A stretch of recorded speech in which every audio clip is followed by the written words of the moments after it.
Ano po ang background naman po nitong si Boss Bay? Ano po siya music vlogger po siya nagra-rap po siya. Nakalaunan po ay naging gun for hire. Ano naman po yung naging basihan natin para masabing siya nga ay napunta sa pagiging hitman po eventually?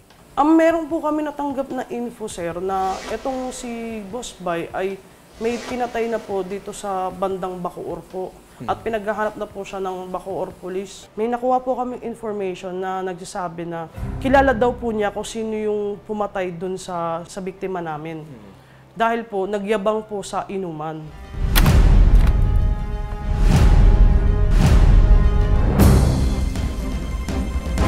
Oh, shot! Shot! Oh.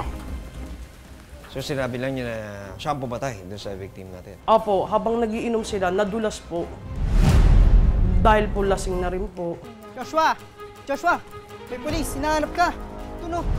Nag-follow up po kagad po ang mga polis natin po.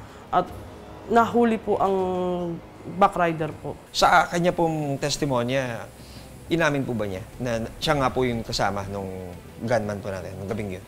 Inaamin niya po, ang sinabi niya po sa amin ay pinagdadrive niya daw po itong alias Boss Bay. Ang titingnan po namin na anggulo po ay yung pagkawala po ng gamit. Malaki-laki po ata itong pera na nawala dun sa suspect. Mga magkano po yung pinag-usapan? Hindi po nasabi sa amin kung ilan po yung ang sinabi lang po sa amin, malaki po.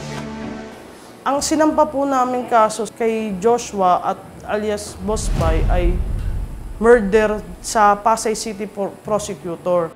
Si alias Joshua po ay inquested na po. Nung inaresto po si alias Joshua, nakuhanan po siya ng patalim. Kaya nagsampa rin po kami ng kaso na batas pambansa bilang 6 in relation to Omnibus Election Code sa Las Piñas po, prosecutor.